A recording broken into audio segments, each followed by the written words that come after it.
A determined, intimidatory series of attacks on British Jews, says the head of the Met Police. Petrol bombs thrown at synagogues. Jewish charity ambulances worth £1 million set alight.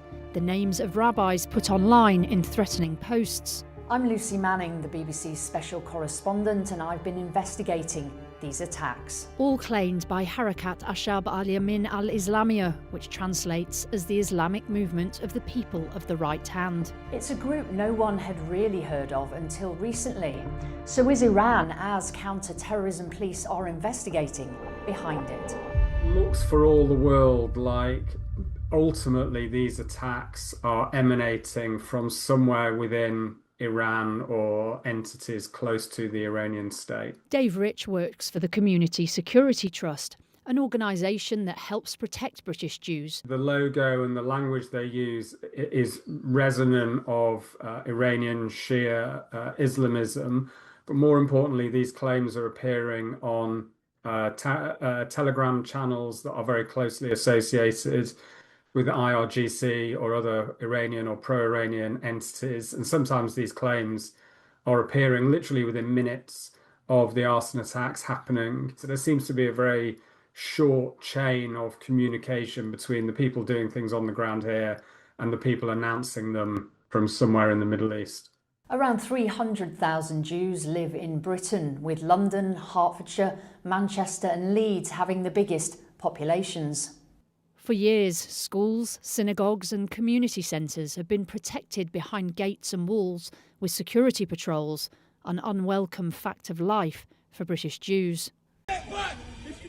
Then came the Heaton Park synagogue attack in Manchester, where 2 worshippers were killed last year on the holiest day of the Jewish year, Yom Kippur. Now, Jewish buildings are being firebombed. In March, CCTV captured hooded men torching 4 ambulances belonging to a Jewish charity in a synagogue car park in Golders Green, one of the main Jewish areas in North London. No one was hurt, but the targeting of a Jewish medical organisation outside a synagogue spread fear across the community. The video, verified by the BBC, shows statements in Arabic, English and Hebrew. It also shows a map of the area and then the synagogue car park where the fire took place, and then footage from the fire itself. The video makes claims about the synagogue and an affiliated rabbi's links to Zionism, the support for a Jewish state of Israel. Less than a month later, more attacks followed in neighbouring areas. Also in the middle of the night, men in balaclavas threw a brick and 2 bottles at the Finchley Reformed Synagogue. Later that day, a petrol bomb was hurled into the car park of a Persian-language dissident media organisation in Wembley. 2 days after that, 2 jars containing a non-hazardous powdered substance were found in Kensington Gardens in West London near the Israeli embassy, after the group claimed they'd used radioactive materials. Over the same weekend, the former offices of a Jewish charity in Hendon and the Kenton United Synagogue in Harrow were also targeted in what the police said were attempted arsons.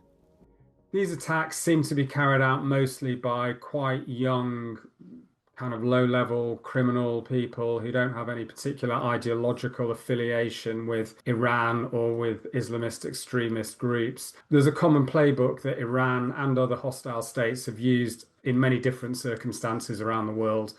The group's videos on Telegram, which often claim responsibility for attacks or warn of future ones, have been short and generally low in quality. There's still a lot we don't know about how they operate. And 2 of these channels seem to belong to Iraqi militias that are pro-Iran, and some seem or appear to be sort of news channels that feature heavily pro-Iranian coverage. So far, counter-terror police have made more than 20 arrests.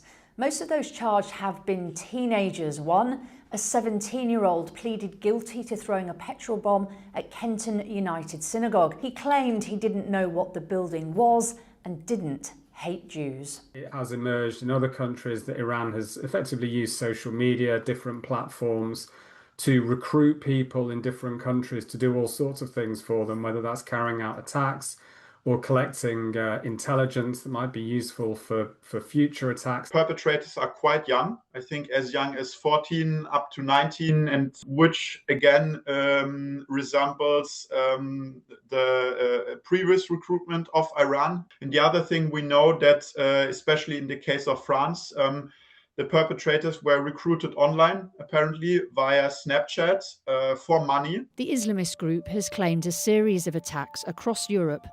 A synagogue in the Belgian city of Liège was damaged in an explosion, just over a week after the Iran war broke out. 3 separate attacks in the Netherlands took place in the days that followed, including a fire at a synagogue in Rotterdam and an explosion at a Jewish school in Amsterdam. In the subsequent weeks, there were more attempts on Jewish community and commercial targets linked to Israel. In Belgium, France, the Netherlands, Germany and North Macedonia, fortunately none resulted in major damage. I think it's quite a challenge for the authorities. Effectively, Iran, they can use a particular criminal network in one country to carry out attacks.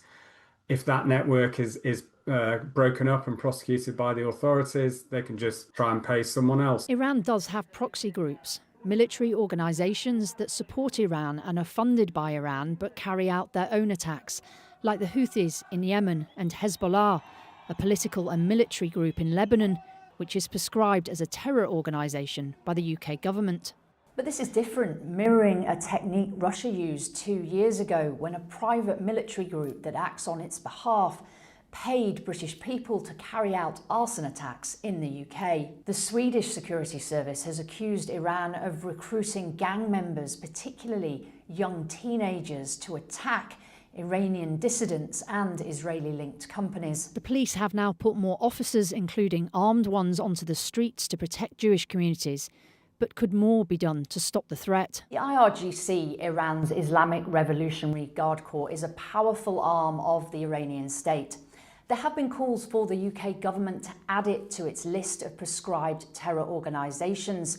That would make it a criminal offence to belong to or support it. When are you, after 2 years of promising, going to prescribe the IRGC, the Iranian Revolutionary Guards, and are you going to prescribe this group that's claimed the attack at this synagogue and other places? We have to deal with malign state actors. That will require legislation, and we're going to bring that legislation forward. It's really important that we do that. I'm increasingly concerned that a number of countries are using proxies for attacks in this country. The police have arrested 9 people on suspicion of conspiring to carry out a similar attack. So maybe they've made a breakthrough in discovering how the attacks are being organised. But if a foreign state is paying for crimes here, it's a challenge to the government, to policing, and in this case, British Jews and anti-regime Iranians.